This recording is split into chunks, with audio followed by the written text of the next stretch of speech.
berjumpa kembali dengan tim pelayanan penjara. Ya, dulu saya cukup aktif sama Ibu Suyen keliling penjara, tetapi semenjak COVID gak pernah ketemu lagi. Dan yang luar biasa hari ini saya ketemu Pak Benny teman lama, tapi dia gak kenal saya lagi. Udah lama ngobrol, dia tanya, "Pak, maaf Pak ya, Bapak namanya siapa?" Kaget saya, kok bisa lupa gitu. Nah, Pak Benny teman saya pertama ikut Gereja Sejati tahun 2001 ya, berarti 20 tahun yang lalu. Tapi yang ke-6 atau 7 tahun nggak pernah ketemu. Terakhir saya ingat saya ketemu di Bali, NSD. Semenjak itu nggak pernah ketemu lagi. Ya. Pak Benny bisa maju untuk bersaksi sedikit. Wah, ini orang yang luar biasa. Pertama awal ikut Gereja Sejati, sudah ikut Gereja Sejati, pulang kantor salah belok ke hidup lama Tebang. Tahu-tahu ada WA, 1, 2, 3, gimana bro? Langsung pulang. Silakan Pak, Bapak mau bersaksi. Saya bersyukur pada Tuhan baik. Ya. Hari ini saya datang ke sini, saya pikir undangan dari Pak Andreas untuk saya yang sampaikan firman. Untuk datang ke sini ada perjuangan yang cukup berat dari rumah saya. Yang 2 minggu lalu saya pulang sini jam 4 sampai di rumah setengah 8. Saya semangat sekali. Pas duduk ketemu Pak Mongso, udah ngobrol lama. Saya lihat orang ini kayaknya saya kenal. Aku lupa di mana. Saya tanya, "Pak, maaf, namanya siapa?" Dia bilang, "Mongso." "Oh, Mongso. Aduh, sorry Pak, Bapak berubah. Sejak ada COVID bulan Juli tahun lalu, berubah." Bukan tahun lalu, tahun ini Pak. Tahun ini ya? Iya. Oh, baru saya. Bulan Juli lalu. Bulan Juli yang ini ya? Iya. Tapi saya bilang begini, Pak Mongso, bersyukur pada Tuhan. Bapak berubah, tapi tidak lebih jelek daripada yang dulu. Kita ini satu tim pelayanan dari dulu, ya. Saya juga tim Komsel kita juga melayani penjara sudah berapa tahun, Pak Roni ya? 7 tahunan ya, tapi kita hanya bisa di penjara aja di apa namanya? Bambu perempuan. Pondok Bambu. Iya. Jadi sudah 8 tahunan kita melayani di Pondok Bambu. Hari ini saya ketemu dengan Pak Mongso. Saya bilang terima kasih Tuhan, biar saya salah undangan, tapi ternyata Tuhan saya bertemu dengan kesaksian yang penting kita. Tapi kalau beliau ada di sini, itu semua dari Tuhan. Saya kasih tunjuk foto tadi di tahun 2001, dokumentasi cuma satu-satunya. Saya sama beliau lagi berdiri depan, lagi bersaksi, saya lagi menyanyi. Karena waktu itu di zaman Tuhan kita pulih, kita datang ke sana dalam keadaan letih lesu, berbagi korban berat. Ketemu Tuhan Yesus angkat semua. Amin. Saya berdua dan saya masih ingat sampai sekarang, luar biasa. Saya nggak mau bersaksi banyak-banyak. Waktu itu saya menyanyi Amazing Grace. Boleh saya nyanyi Amazing Grace? Buat Pak Benny boleh, antara cocok aja boleh.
revealing how preciously their grace and me. Behold, my first belief. Kita nyanyi sama-sama ayat yang pertama. Amazing Grace.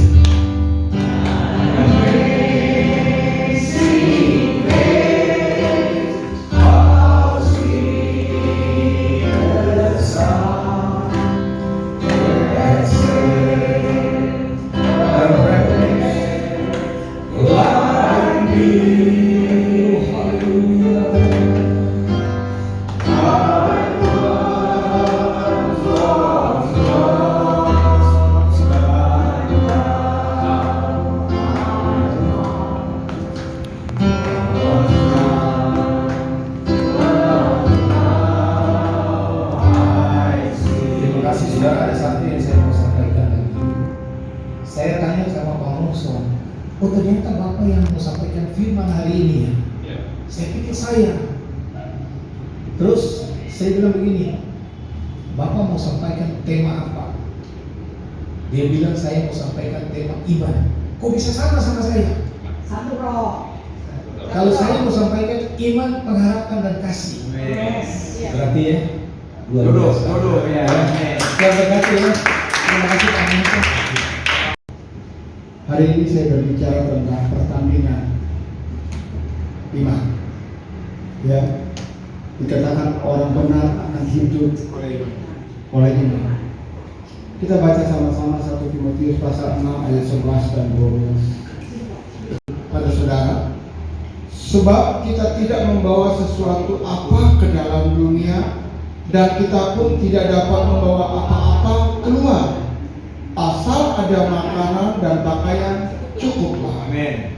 Tetapi mereka yang ingin kaya terjatuh dalam pencobaan, ke dalam jerat dan ke dalam berbagai-bagai nafsu yang hampa dan yang mencelakakan, yang menggelamkan manusia ke dalam keruntuhan dan kebinasaan. Karena akar segala kejahatan ialah cinta uang. Sebab oleh memburu uanglah beberapa orang telah menyimpang dari iman dan menyiksa diri mereka dengan berbagai-bagai duka. Saudara, ayat 11 dikatakan, hai engkau manusia Allah. Ini sudah ditujukan kepada orang percaya. Manusia, tapi ada Allah di dalam kita. Amin.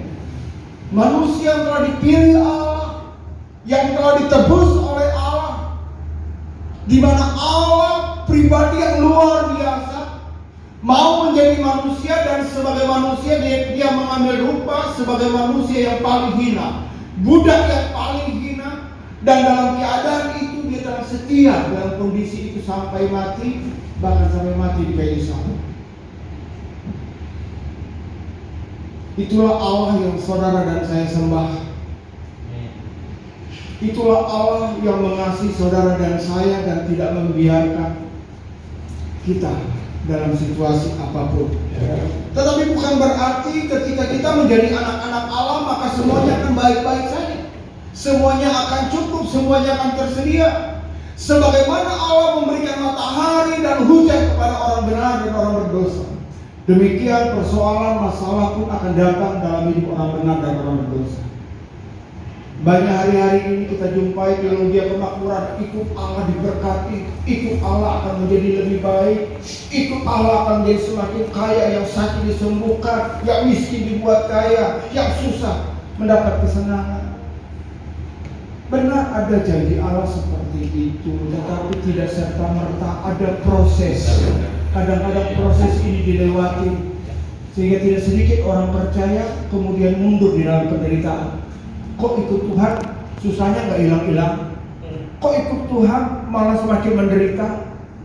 Kok anak-anak Tuhan hidupnya seperti itu? Inilah yang namanya pertandingan iman, saudara. Iblis akan berusaha mencuri imanmu, kecewa kepada Tuhan karena situasi dan kondisi yang kau harapkan tidak pernah ada, tidak pernah terjadi. Sama dengan orang Israel, dari awal keluar dari Mesir, mutar-mutar Lalu mereka nanya, Tuhan mana Kanaan yang kau janjikan? Katanya itu berlimpah susu dan madu.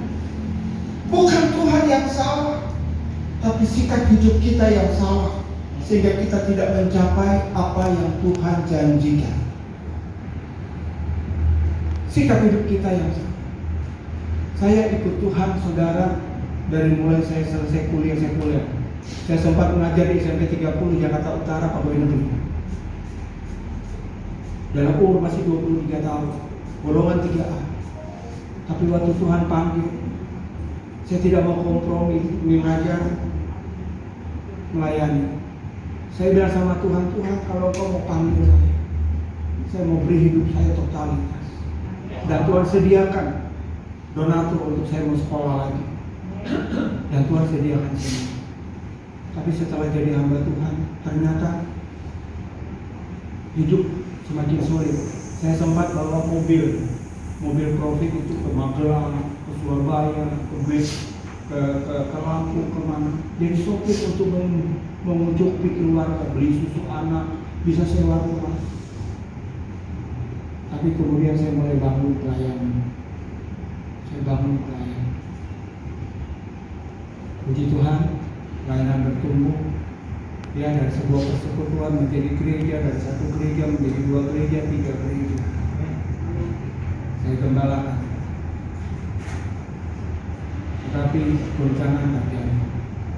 Istri saya selingkuh, saya pergi pelayanan ke Medan.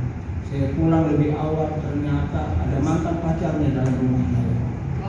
Itu awal kami ribut.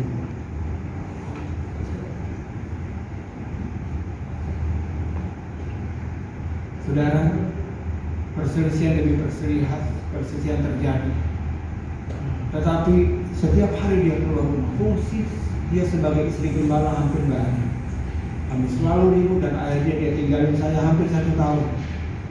Saya doa kembalikan istri saya datang jemput nggak mau pulang. Gitu. Anak masih 1. Tapi kemudian keadaan nggak berubah, saya tinggalkan pelayanan. Saya mulai bingung, saudara. Dulu saya pemabuk. Ya.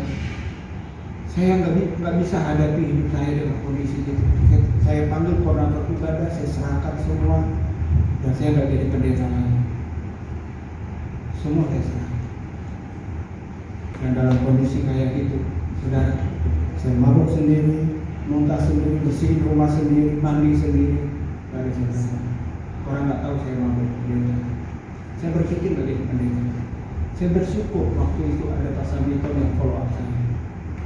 Yang saya diajak ikut dulu, masih ikut seminar Pria Sejati, belum ada camp pertama lah saya dengan Pak Benny. Dulu masih seminar tahun 2098 seminar saya dipulihkan di situ. Rumah saya di Bekasi, datang ibadah ke Speed Plaza. Jauh sekali. Saya butuh konsel terlalu jauh. Kami nggak punya kendaraan waktu itu, saudara. Perjuangan, pulang naik angkot, anak masih 1, dan Tuhan pilihkan keluarga saya waktu itu. Saya mulai ada di Abalov dari tahun 2008. Ya, bukan 2008, 99 ke 2001. Saya mulai dibangun di sini. Karena jauh, saya mulai buka komsel di Bekasi. Komsel bertumbuh, kita bikin ibadah di Sekolah Tunas Bangsa Taman Modern. Semakin banyak, akhirnya pindah ke Marina, Kelapa Gading, pindah ke KTC. Itu diawali dari komsel sampai ribuan jemaat. Tapi kemudian saya jadi salah seorang koordinator wilayah Pria Sejati pada waktu itu juga, ya, untuk Kalimantan. Dan istri saya kembali selingkuh. Saudara, bukan cuma selingkuh. Tahun 2010 rumah kami kebakaran. Saya punya minimarket kebakaran habis semua. bukan nol lagi, di bawah garis nol yang tinggal utang. 2011 anak saya kecelakaan di lindas kontainer, hancur sebelah tangan. Secara manusia saya nggak punya uang untuk obat. Dokter bilang harus diamputasi. Sih kalau diobati juga biaya nggak terhingga. Saya nggak punya uang.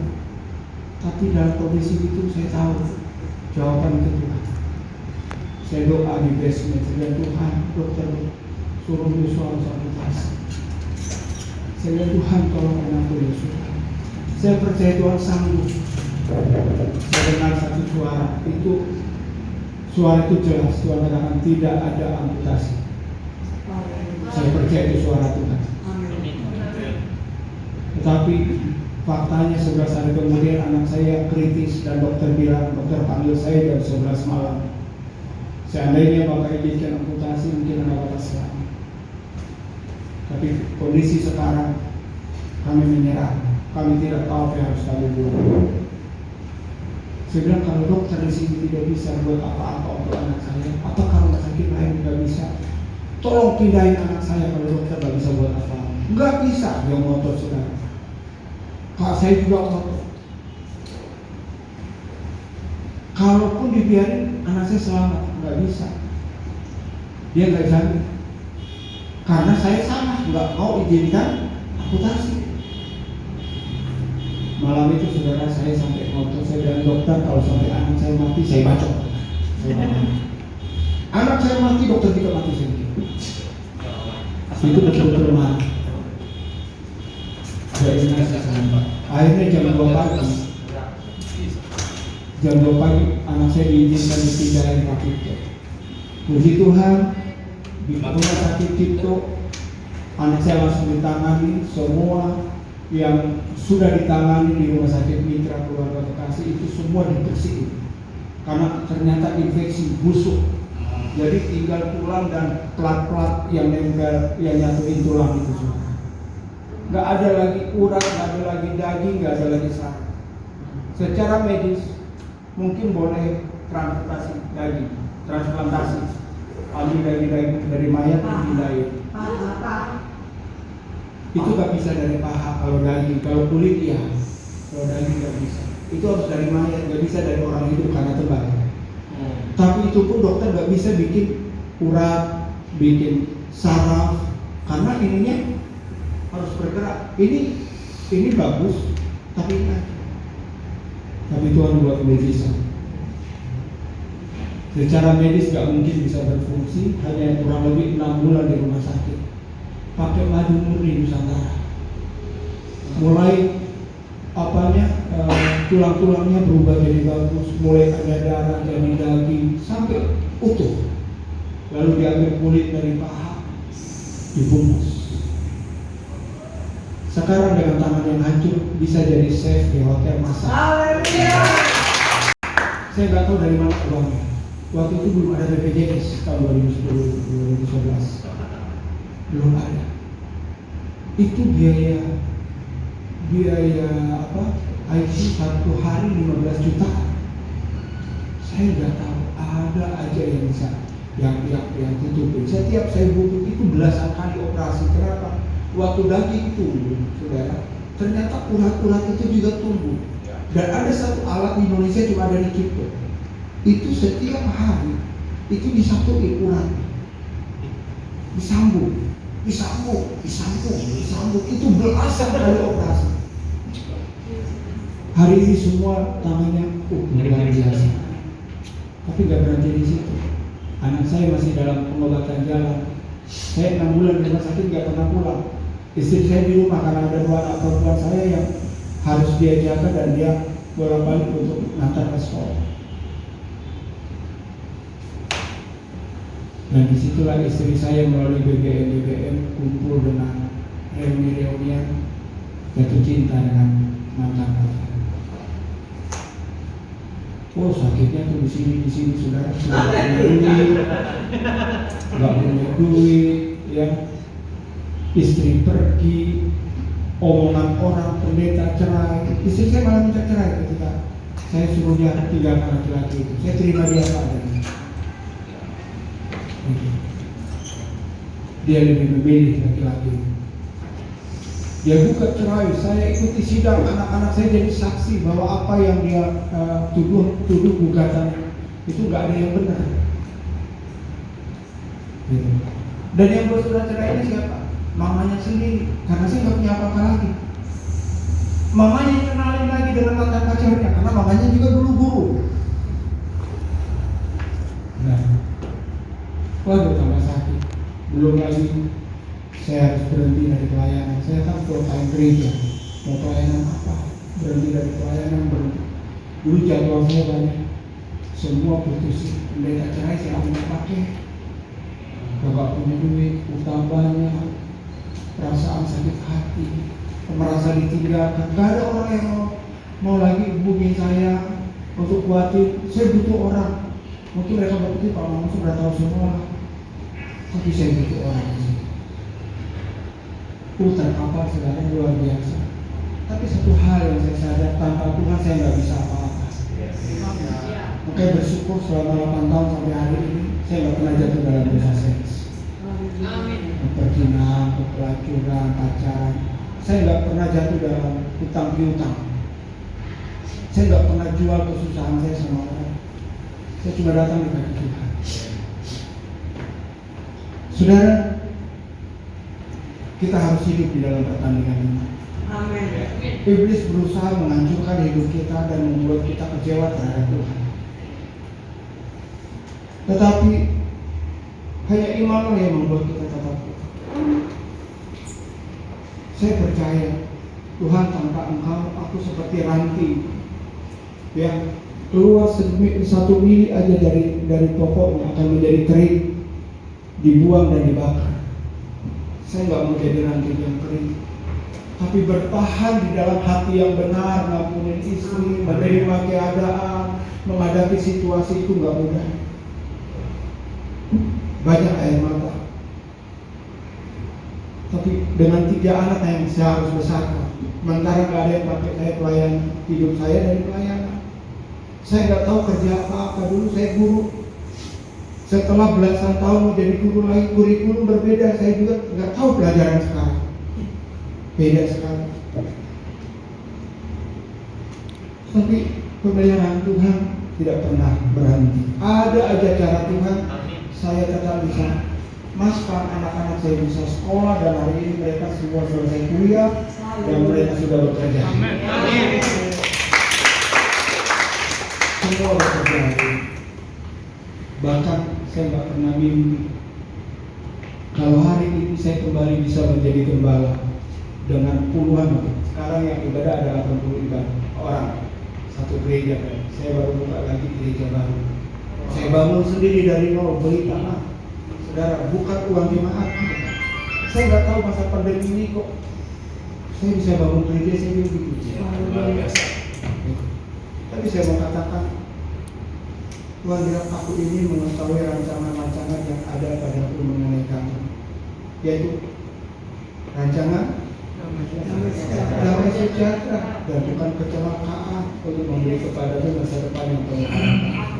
Waktu saya mengalami itu tahun 2010 sampai 2021, apa yang baik Tuhan? Banyak air mata. Saya merasa dibuang dan tidak ada yang baik. Tetapi sekalipun saya nggak dipakai gereja, saya tetap melihat diri saya sebagai hamba Tuhan yang harus memuliakan Tuhan. Bukan karena nggak ada pelayanan lagi. Kemudian saya menjadi serupa dengan dunia. Tuhan katakan saya malah menjadi serupa dengan dunia. Saudara, mengapa kita perlu iman? Kita baca sama-sama. Tapi perjalanan yang kita lalui itu nggak mudah. Padang gurun. Saya merasakan benar-benar padang gurun. Saya nggak bisa pola apa-apa, nggak bisa kerja apa-apa. Kayak hidup orang Israel 40 tahun nggak pernah kerja loh di padang gurun, usaha apa? Tapi pemeliharaan Tuhan membuat mereka tidak pernah ada satupun yang mati kelaparan. Kalau mereka mati karena dosa, bukan karena kelaparan, bukan karena kekurangan. Sepatu mereka nggak pernah rusak, baju mereka nggak pernah rusak. Itu luar biasa. Ya. Kemudian karena iman, Efesus pasal 2 ayat 8. Mari kita baca. Karena orang pacaran aja tinggalin pacarnya sakitnya luar biasa. Ini 17 tahun hidup sama-sama udah punya anak, ya, gak mudah. Belum lagi penghakiman orang, pemimpin dia sejati kasih cerai. Saya orwil waktu itu tahun 2000 berapa ya? 10 2011.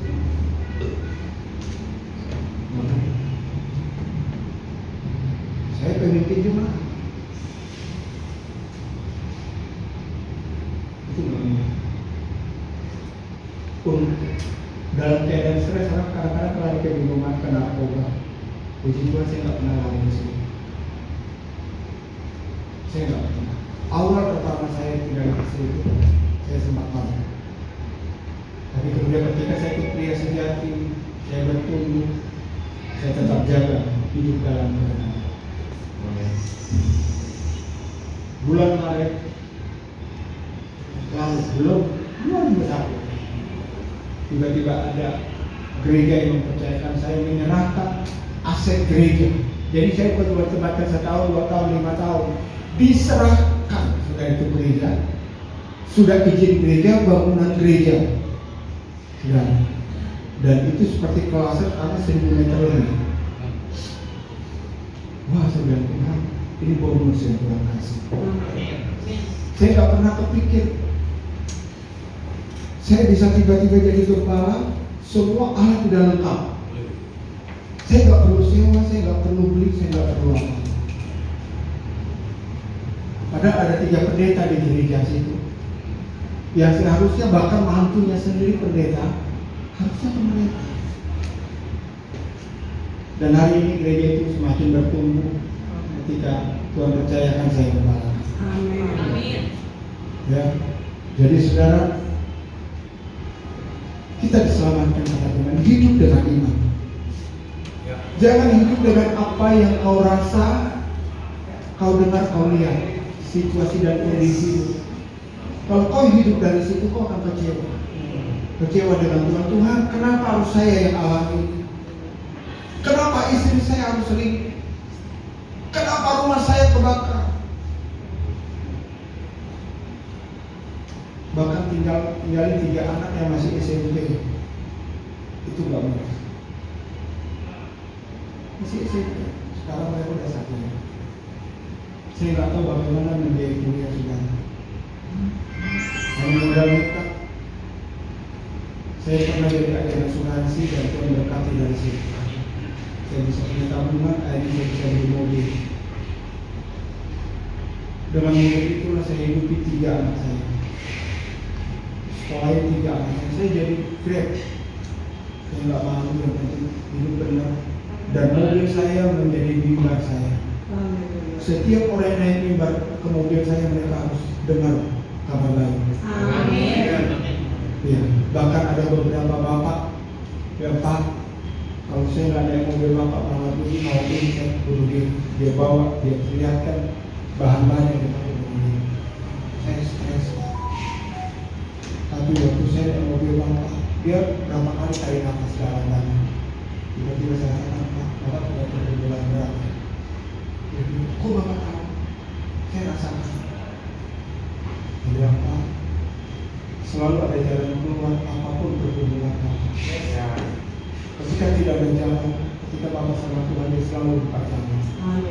Sampai nangis sepanjang mobil udah sampai di rumah dengan tempat jalan lagi, Pak, nanti saya bayar, Pak. Saya mau bicara dengan Bapak. Sampai saya doain, kamu sudah. Dia bayar ongkos cuma 80.000, dia bayar 500.000. Dan saya selama Grab lebih banyak berkat saya dari penumpang daripada hasil yang saya dapatkan secara aplikasi. Mereka banyak memberi ongkos 30.000, kasih 100.000, saya kembaliin. Udah Pak, untuk Bapak. Saya terima berkat luar biasa dari Bapak. Jadi mobil saya itu menjadi mimbar saya, dan tidak ada orang yang undang saya untuk hormat. Ternyata Tuhan pakai melalui Grab saya. Saya bisa sekolahin anak saya bisa jalani hidup tetap benar. Itu luar biasa. Saya nggak malu bersaksi kayak gitu.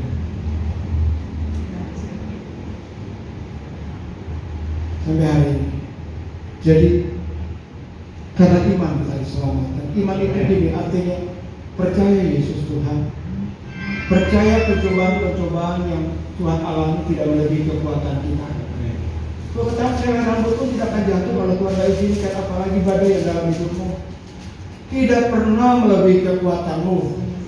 Yang membuat kita kadang-kadang membuat persoalan itu lebih berat dari hidup kita karena kita tidak berjalan dengan Tuhan dan tidak menjadikan Tuhan sumber kekuatan kita. Mazmur 84 ayat 4 dikatakan, berbahagialah manusia yang kekuatannya di dalam Tuhan. Amin. Yes. Kalau kita nggak jadikan Tuhan kekuatan kita, hancur kita.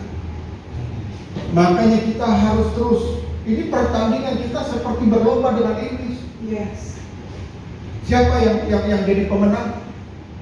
Iblis akan berusaha menghancurkan hidup kita melalui kata orang, melalui penilaian orang, gosip orang, penolakan orang, situasi-situasi yang sulit yang kita hadapi.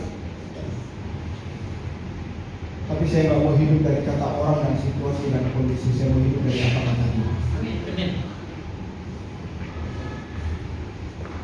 Saya sangat terima dengan menangnya Daud dari Goliat. Ketika semua orang Israel takut pada Goliat, Daud, seorang yang masih muda, dia berani menghadapi Goliat. Musuh yang lebih besar yang secara manusia nggak mungkin dia menang. Dia bajunya besi semua, topeng besi, pakai pedang, pakai perisai, pakai lembing. Lu bawa pedang selalu aja nggak bisa. Tapi apa Daud katakan ketika dia berkata, anjingkah aku sehingga kau mendatangi aku dengan tongkat? Hari ini aku akan memberikan dagingmu kepada burung-burung di udara dan binatang buas di padang. Tapi Daud dengan lantang menjawab, engkau mendatangi aku dengan tombak, dengan pedang, dengan lembing, tapi aku mendatangi engkau dengan nama Allah Israel. Hari ini aku yang akan memberikan dagingmu kepada burung-burung di udara dan binatang buas di padang. Dan Allah tak perlu pedang untuk membuat kita jadi pemenang. Apa yang ada padamu hanya sebuah alih-alih dan diambil beberapa batu. Itu luar biasa. Ketika dia putar alih-alihnya dan lepaskan batu untuk menangkap pas lidahnya. Kalau bukan Tuhan yang membawa batu itu menancap, nggak mungkin. Jadi saya mau katakan hari ini Tuhan gak janji langit akan selalu biru, jalanmu selalu terang. Tapi Tuhan berjanji dia tidak akan meninggalkan engkau. Amin. Dan dia tidak akan membiarkan engkau menjadi terjun. Amin. Asal engkau menjadikan Yesus kekuatan dalam hidupmu dan berjalan di dalam ketaatan, engkau akan menjadi pemenang. Amin. Hari ini saya gak pernah bermimpi ketika orang menolak saya tidak khotbah. Tidak ada satupun, bertahun-tahun tidak ada yang kasih saya mimbar untuk khotbah.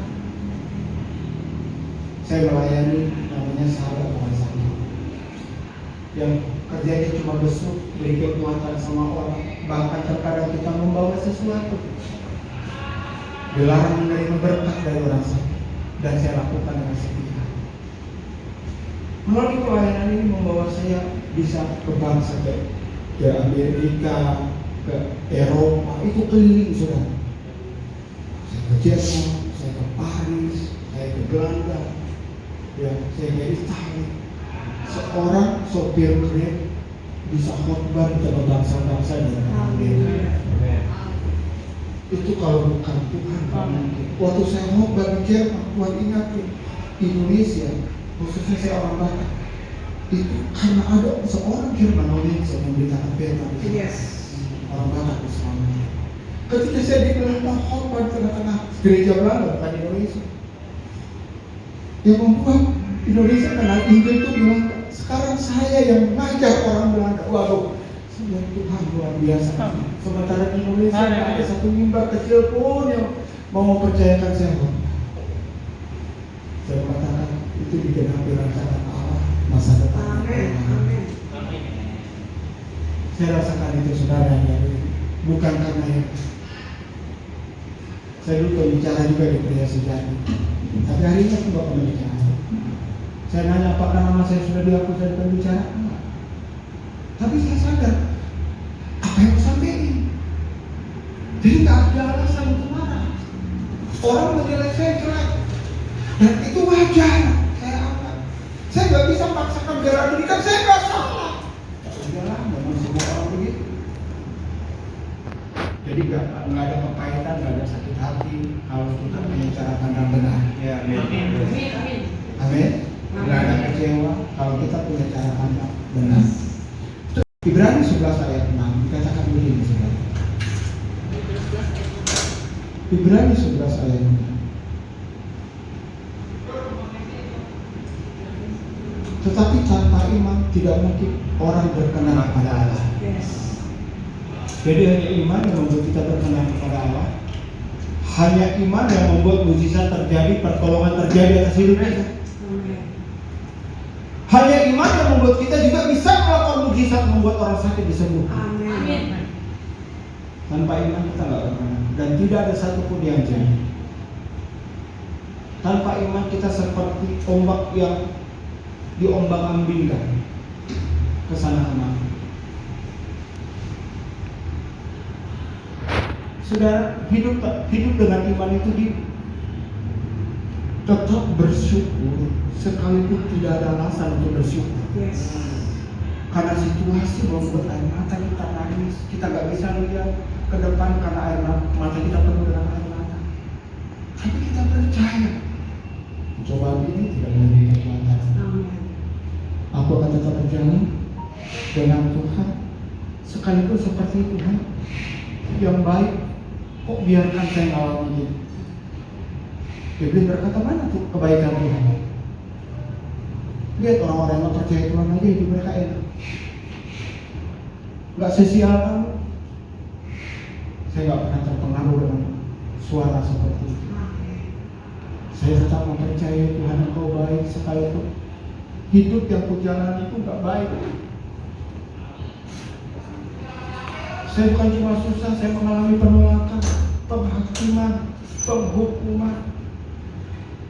Saudara. Tapi hari ini saya bisa mulai melihat bagaimana Tuhan percayakan pelayanan.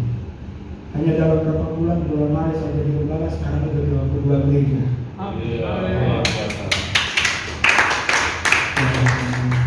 Itu luar biasa. Kalau orang bisa bangun gereja karena ada uang banyak, ya kan dia banyak uang. Mau 10 gereja pun dia bangun, dia kasih uang di sana, orang datang kasih sembako. Ya kan? Ya. Saya nggak punya apa-apa yang mau dikasih. Untuk bayar pemain musik aja saya perlu nangis berdoa supaya ada yang main musik Tuhan. Saya khotbah terus bukan karena mau khotbah, nggak ada PK yang saya mau kasih sama mereka. Dalam keadaan yang begitu susah, saudara, saya harus bagaimana? Perpuluhan itu hanya 25%, saya ada 74% untuk bantu jemaah. 25% ya kurang lebih 1 juta lebih lah sebulan.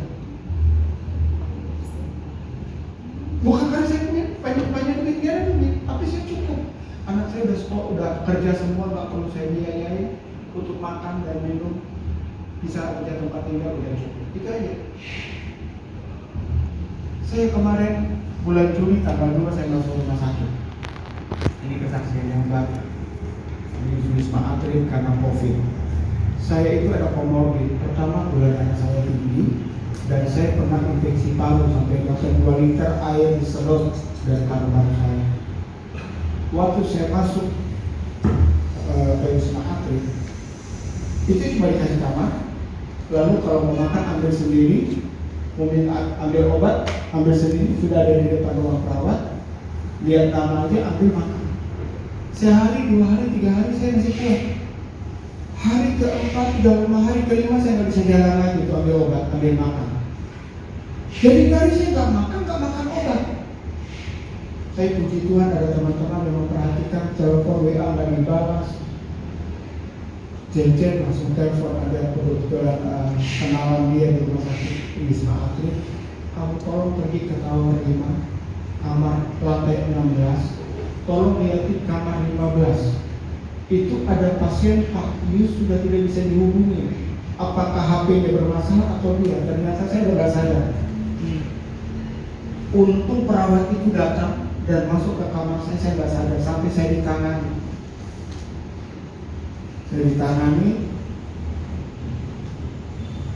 Saya mengalami masa krisis itu 3 hari. Hari ketiga dalam keadaan kritis, nggak ada oksigen, habis oksigen dari jam 9 malam sampai jam 10 pagi. Orang-orang udah pada mati, ratusan bahkan berapa bisa ribuan kali yang meninggal hari karena nggak ada oksigen. Saya tunggu mati sampai pagi gak mati-mati, sampai kemudian datang oksigen. Dalam keadaan itu saya bagi kau saudara. Saya sudah lihat Tuhan berkata, kalau kamu dipanggil hari ini gimana? Situ saya ingat beban. Saya bilang saya siap tuh. Kalau memang sampai di sini saya siap. Ternyata Tuhan tak panggil. Bahkan Tuhan kasih firman Ulangan 20 ayat 4. Tolong bacain satu kali. Yang kuat masuk dalam hidup saya. Sebab aku menyertai kamu. Wah, kalau Tuhan sertai, Sadrak, Mesak, Abednego nggak bisa dibakar api. Yes. Orang bilang pasti angus tuh nggak? Bukan angus lagi, garing. Yang lempar dia aja mati. Apalagi mereka dalam api. Yes. Tapi Raja berkata, bukankah 3 yang kalian buang? Tapi mengapa ada 4? 1 seperti upah ini. Amin. Itu Tuhan, janji Tuhan itu. Dia menyertai. Dia yang berperan gantikan kamu. Saya nggak punya daya lagi, saudara. Saya nggak punya daya. Saya ada rasa takut juga. Tiap menit kita nggak sadar pun telinga itu dengar semua, saudara.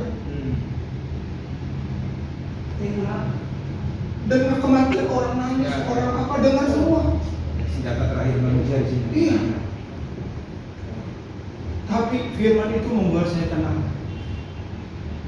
Sebab dikatakan dia yang berperang gantikan kamu. Wow. Rasa takut, khawatir, gelisah. Yes. Itu bukan kita lagi, bukan saya lagi yang berusaha untuk nggak ada kekuatan lagi. Kan apa yang kau takutkan itu yang mendatangi. Yes. Itu jadi itu. Dan saya nggak tahu. Dengan maksud memberi kemenangan bagimu. Saya hidup, saudara, bukan sekedar hidup. Menurut dokter, itu dari malam sampai pagi tidak ada oksigen. Otak itu rusak, saudara. Saya nggak rusak, normal. Itu luar biasa. Oh, itu anugerah. Sampai dokter sendiri bingung. Dia bilang, Pak, Bapak tahu nggak 3 hari ini apa yang terjadi dengan hidup Bapak? Pak hebat. Kenapa? Dia cerita sebenarnya. Sampai dibilang saturasi saya 39. Karena nggak ada oksigen dari malam sampai pagi. 9. Itu udah mati punya. Gula darah saya 560. Tekanan darah 40/60. Udah nggak mungkin hidup.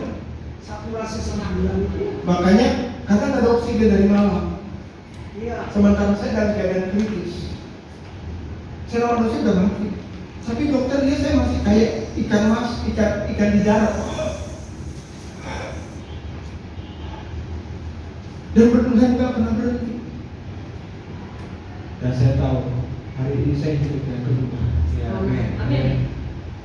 Begitu saya sadar ada satu pendeta, dia gembala di Cempakamas. Dia, Pak Yus, kan saya angkat teleponnya, itu telepon pertama ketika saya sudah sadar. Kami tadi malam berdoa untuk Bapak. Satu pesan Tuhan katakan, waktu Bapak belum tiba. Haleluya. Masih banyak pekerjaan yang Bapak harus selesaikan. Amin. Sudah punya. Kalau bukan Tuhan saya berada. Pakai badan saya, saudara, ini udah naik 3 kilo dari mulai saya sakit. Kalau kemarin saya sendiri bingung di muka saya, badan saya, waduh sudah kayak orang tua bongkok. Saya bersyukur. Minggu lalu gereja yang kedua, minggu lalu tanggal 17, saya dapat gereja yang kedua. Haleluya. Dan hari ini saya mengatakan, jangan sampai engkau lemah, karena kunci membuat kita lemah, kita gak hidup. Bagaimana kita bisa pulang? Maka ada di nomor 10:13, iman timbul dari pendengaran Yesus. Karena itu jangan tinggalkan persekutuan bersama. Amin. Jangan tinggalkan persekutuan. Karena dalam persekutuan bersama ada firman yang disampaikan, ada teguran, ada nasihat, ada kata yang membangun. Itu yang membuat kita tetap. Kalau kita melayani Tuhan tapi ada masalah lagi, engkau belum hidup dalam iman. Kalau engkau masih takut dalam hidup ini, engkau belum hidup dalam iman. Iman seharusnya membuat engkau tidak pernah takut. Murid-murid Yesus yang berjalan dengan Yesus 3 tahun, ketika gelombang datang mereka menjadi takut. Dan Tuhan katakan, mengapa kamu takut? Mengapa kamu tidak percaya? Tidak ada ukuran kita sudah melayani bahwa kita hidup dalam iman. Amin. Yes. Ada ukuran. Hidup dalam iman, melakukan, bukan cuma tahu. Tuhan katakan, jangan khawatir, jangan khawatir dong. Jangan takut dong. Kita nggak bisa pertahankan hidup kita sampai besok kalau waktu Tuhan datang hari ini. Karena kalau masih bisa ada waktu, bersyukur, itu bentuk memuliakan Tuhan. Amin.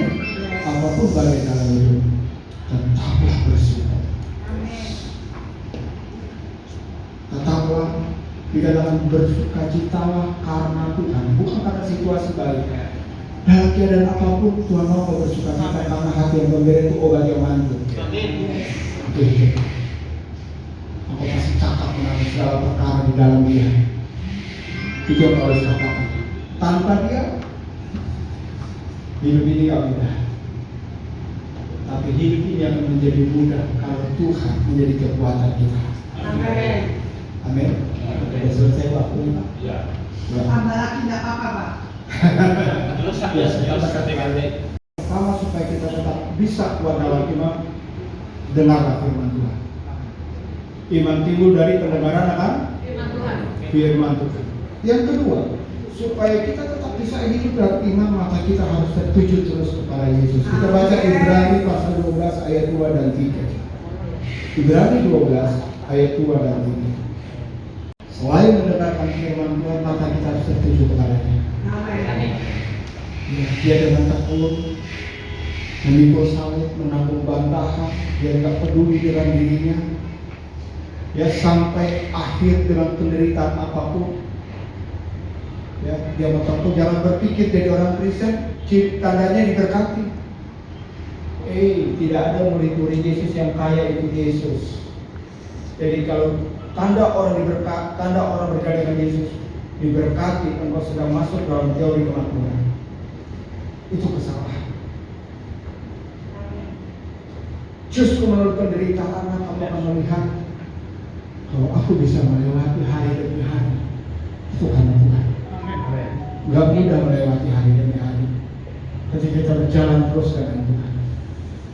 Karena itu Ibrani Yakobus pasal 1, dia berbahagialah kalau kamu jatuh dalam berbagai pencobaan. Ya, karena itu akan mendatangkan iman dalam hidup. Kita akan melihat pertolongan Tuhan tanpa masalah. Kita nggak lihat, kita nggak butuh Tuhan. Perlu banyak. Yes. Dan jangan berpikir bahwa itu hukuman Tuhan terhadap kita. Enggak. Nah, badai itu supaya Tuhan melihat apakah kau tetap percaya dan berkata Tuhan baik, sekalipun hidup yang kau jalani tidak baik. Amin. Tetap kau berpaut kepadanya, tetap berpegang. Sekalipun seperti Tuhan sampaikan. Saya 8 tahun saudara seperti itu. Saya terus berdoa, satu saat istri saya kembali walaupun dia sudah menikah dengan orang lain. Saya siap menerima dia apa adanya. Saya bersyukur anak-anak saya tetap baik. Ya. Anak saya juga goncang saudara.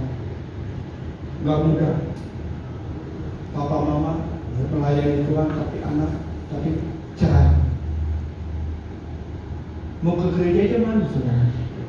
Anak saya sempat tinggalin gereja, tapi saya gak pernah berhenti berdoa. Saya gak bisa paksa harus ke gereja. Tapi mereka melihat saya tetap ada di dalam Tuhan. Amin. Ya. setiap hari saya punya perempuan, setiap hari saya WA mereka, tetap andalin Tuhan yang anakku. Masa depan kita indah kalau kita jalan dengan Tuhan. Walaupun badai tetap ada. Nggak ada janji Tuhan kalau kita ikut Tuhan semua baik. Tapi sikap hati kita menentukan kita bahagia dalam hidup, bukan karena Allah. Saya merasa saya bahagia. Walaupun orang lihat apa bahagia? Tuhan bahagia saya. Perbuatan saya. Tetap mata tertuju. Daud karena matanya tertuju kepada Allah, dia berkata, Allahku yang kusembah dia menyertai.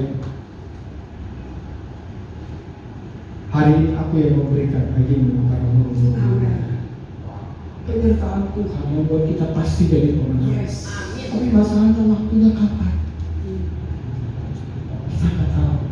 Tapi satu hal, waktu Tuhan pasti yang terbaik.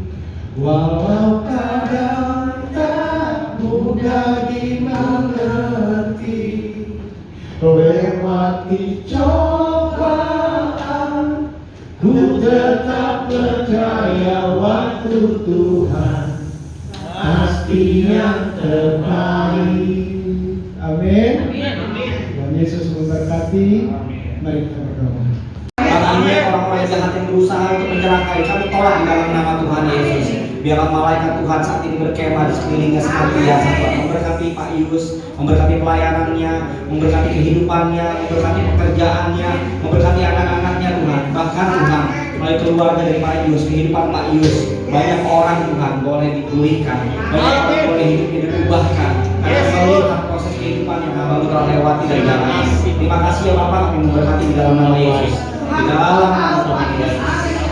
Amin. Amin. Amin. Tujuan yang sekarang sedang itu mengharapkannya Tuhan. Kami minta di dalam nama Yesus terjadi di dalam hidupnya. Engkau yang pilihkan jodoh yang sepadan untuk mengarungi kehidupan pelayanan sampai Pak Yus dipanggil Tuhan. Tuhan, kami minta di dalam nama Yesus terjadi dalam kehidupannya bahwa Engkau menyertai. Amin. Amin.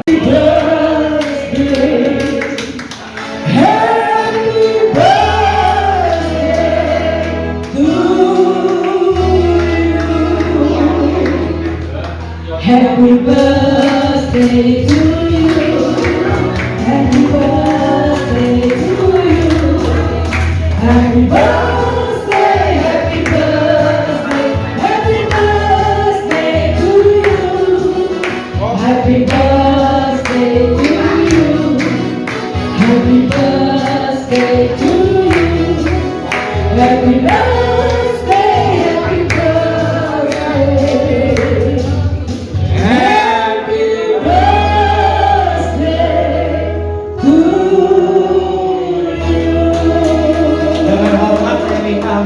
Tapi dalam Tuhan, terima kasih Tuhan. Kalau ketiga kekasih kami di bulan ini dia berulang tahun. Tuhan sertai kami bawa dalam doa buat kekasih kami Elsie. Dalam masalah kesaksiannya, kehidupannya. Tolong Tuhan dia bisa pulih kembali bersama suami anak-anak. Kami nggak tahu caranya bagaimana, tetapi barusan kami sudah belajar mengenai iman dari Pak Mangunsong. Biarlah ia yang terus Elsie berharap ke dalam tangan Tuhan. Kami percaya iman mengalahkan segalanya. Thank you Tuhan, thank you Tuhan, thank you Tuhan. Kami bawa dalam doa juga adik kami, anak-anak kekasih kami Okta, sertai dia ya Tuhan. Kalau masa lalunya begitu kelam, yang mengikuti keinginan sendiri, masa bodoh, tetapi kalau hari ini dia berada dengan kami, Tuhan tolong pimpin sertai dia. Tuhan tolong sertai dia. Terima kasih ya Bapak. Terima kasih. Kalau istri mencari kerjaan, biarlah boleh mendapat pekerjaan yang baik. Thank you Tuhan. Kami percaya di pundak anak ini ada tanggung jawab yang begitu luar biasa yang harus dia kerjakan di dalam kehidupannya. Thank you Tuhan, thank you. Kami juga bawa dalam doa kasih kami Sevi. Tuhan tolong Tuhan, kami tahu cerita hidupnya, Tuhan tolong sertai. Jadikan dia pribadi terus bertumbuh di dalam Tuhan. Tuhan tahu juga anaknya mengalami apapun juga kami percaya Tuhan. Ajar Sevi barusan sudah belajar berfirman dengan iman. Tuhan sertai dia, tolong dia. Inilah doa kami ya Bapa. Kami bawa dalam doa ketiga, kekasih kami ini hari lepasan hidupnya selalu sempurna di dalam Tuhan, sehat semua di dalam Tuhan. Terima kasih Tuhan, supaya dia tahu tanggung jawabnya bahwa hidup di bumi ini bukan sekedar dari kecil, tua, besar dan mati, bukan sekedar mencari nafkah, bukan sekedar berkeluarga, tapi God give us a mission. Tuhan memberikan setiap kami tanggung jawab. Tolong Tuhan sadarkan kami semua ya Tuhan. Tanggung jawab menjadi berkat, tanggung jawab membawa damai kemanapun kami berada. Sehingga orang bisa melihat perbuatan kami yang baik dan memuliakan nama Bapa yang di sorga. Thank you Tuhan, thank you Tuhan, thank you Tuhan buat semuanya. Dalam nama Yesus kami berdoa. Amin. Kipas booking bro. Buka ke depan ya. Oke. Ajar coy. Sini dong sini mukanya. Sekali lagi. Ya. Tunggu sekali lagi. Oke. Tunggu slow. Belum. Lagi. Ada. Inilah anak yang Bekasi pada yang berkenan dengarkanlah lagi. Iya.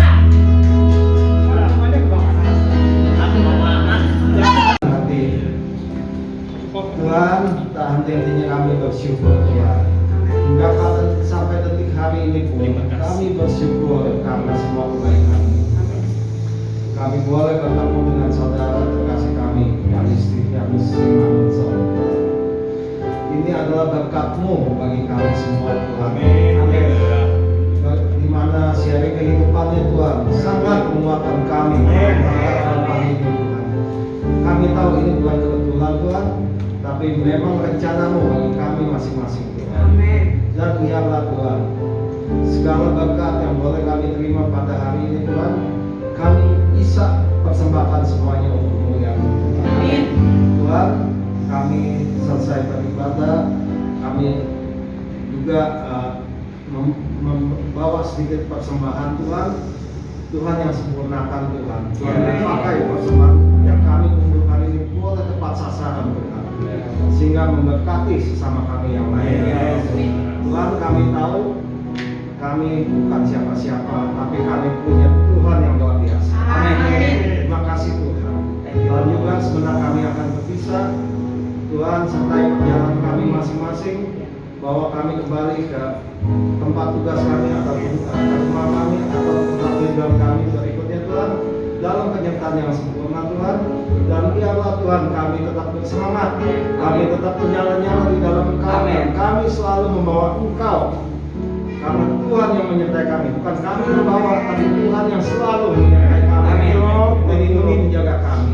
Terima kasih Tuhan, terima kasih.